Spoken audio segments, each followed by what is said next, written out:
انا حذرتك مليون مرة ما تتعاملش معاه وهو صايم. يا عم ده بتبقى روحه في مناخيره، ده مش طايق دبان وشه. ماشي يقول شكل للبيع. ليه الناس رابطة شهر رمضان بالغضب والعصبية، الانفعال، تلاكيك، بنستقصد بعض، بنقف لبعض على الوحدة. في ناس هتقولك علشان خاطر المورنينج كوفي ما تلبسوهاش في القهوة. تعالوا النهاردة نتكلم على اسم من أسماء الله الحسنى بحبه جدا، هو اسم الله الحليم. الحليم هو الذي يمهل العباد ولا يعجل في العقوبة. تخيلوا كده معايا لدقيقة، لو ربنا سبحانه وتعالى بيعاقبنا ذنب بذنب وفي وقته، أنا مش قادرة أتخيل الصراحة. ألف حمد وألف شكر ليك يا رب. الحليم إن ربنا سبحانه وتعالى لا يستفز جهل العباد ولا ذنوب العباد. تخيلوا كده معايا قصة بني إسرائيل وعبادتهم للعجل، قد إيه ربنا كان حليم وصبر عليهم. عايزاكم تتخيلوا معايا مشهد تاني. تخيلوا لو ربنا بياخد مننا النعم جزاء لينا على ذنب عملناه، مع اننا نستحق العقاب. يعني تخيل مثلا حضرتك عملت ذنب امبارح، في وقتها تلاقي نعمة البصر اتاخدت منك. عملت ذنب النهاردة، بكرة نعمة الصحة اتاخدت منك. الواحد برضو مش قادر يتخيل للمرة التانية.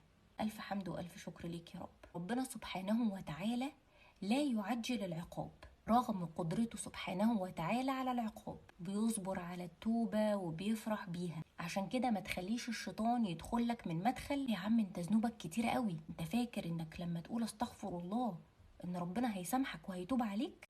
قال رسول الله صلى الله عليه وسلم: والذي نفسي بيده لو لم تذنبوا لذهب الله بكم ولجاء بقوم غيركم يذنبون فيستغفرون الله فيغفر لهم. عايزاكم تقعدوا مع نفسكم كده وتفكروا في ذنوب عملتوها وقد ايه ربنا كان حليم بيكم وصبر عليكم وامهلكم ادالكم الفرصة عشان تتوبوا. عايزين بقى نستخدم اسم الله الحليم في تعاملاتنا اليومية. ما ينفعش حتى مع أولادنا وأقرب المقربين لينا نتعصب عليهم، مش بنسامحهم على زلاتهم. ما ينفعش ناس تبعد عنك عشان طبعك سيء، عشان خايفين من غضبك. نتغافل شوية مع أولادنا ونتغافل مع الناس، ما نقفش للناس على الوحدة. يا ريت نتعلم إن احنا ندعي باسم الله الحليم بعد ما فهمنا معناه، عرفنا قد إيه ربنا رحيم بينا وقد إيه ربنا بيحبنا، ونعقد النية إن إحنا هنغير سلوكياتنا بما يتناسب مع اسم الله الحليم.